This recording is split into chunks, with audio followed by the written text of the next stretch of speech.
कहते हैं पहाड़ों के बीच बसी कालरात्रि झील कभी पवित्र हुआ करती थी, लेकिन 100 साल पहले एक अजीब हादसे ने इसे शापित बना दिया। गांव वाले आज भी बताते हैं, उस रात झील ने किसी इंसान को नहीं बल्कि एक राक्षस को जन्म दिया था। रात होने के बाद झील के पास जाना मना था। जो भी जाता लौटकर कभी नहीं आता। लोग कहते थे कि झील की गहराई में एक भीषण प्राणी सोता है, कई फीट लंबा, खुरदुरी काली चमड़ी वाला, जिसकी आंखें खून जैसे लाल और जबड़ा मानो किसी भी चीज को चीरने के लिए बना हो। लेकिन लोगों की बातें युवाओं की जिज्ञासा के सामने कमजोर पड़ जाती हैं।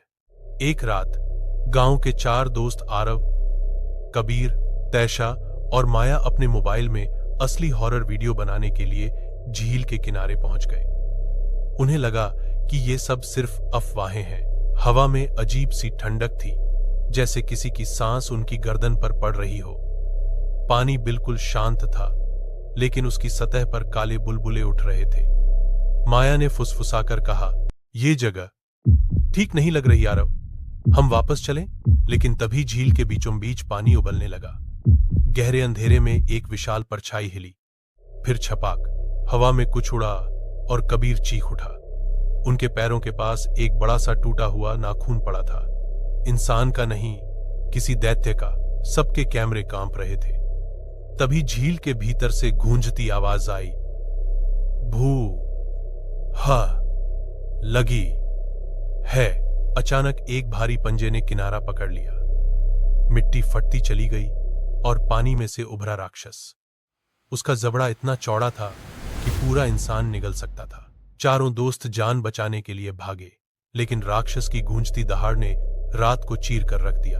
दौड़ते दौड़ते आरव पीछे मुड़ा और उसने देखा राक्षस कबीर को पकड़ चुका था।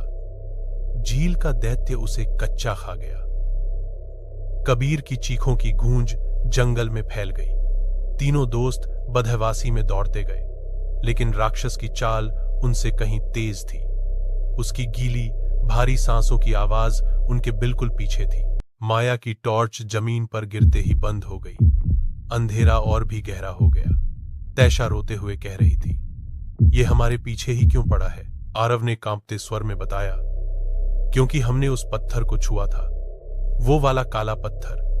याद है, झील के पास पड़ा काला पत्थर, जिस पर किसी प्राचीन भाषा में लिखा था, जो इसे छुएगा वह दैत्य की भूख बन जाएगा।"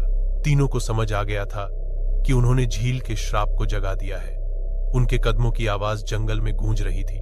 तभी पीछे से पेड़ों को तोड़ती भयानक आवाज आई। राक्षस आ गया था। उसकी आंखें जलती हुई कोयले जैसी थी।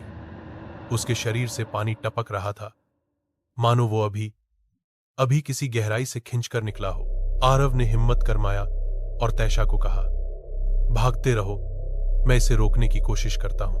लेकिन राक्षस ने एक ही छलांग में उसे पकड़ लिया। उसके पंजे इतने तेज थे कि एक झटके में आरव की पीठ चीर दी। माया चीख उठी, "आरव!"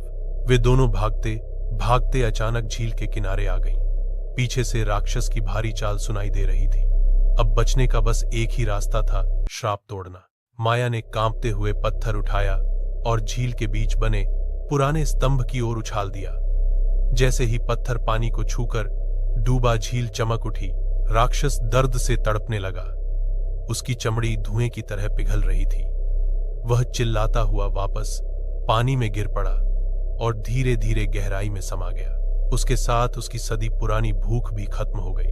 सब कुछ शांत हो गया, पर जाते जाते राक्षस की आवाज गूंजी, "श्राप खत्म नहीं, सिर्फ सोया है।"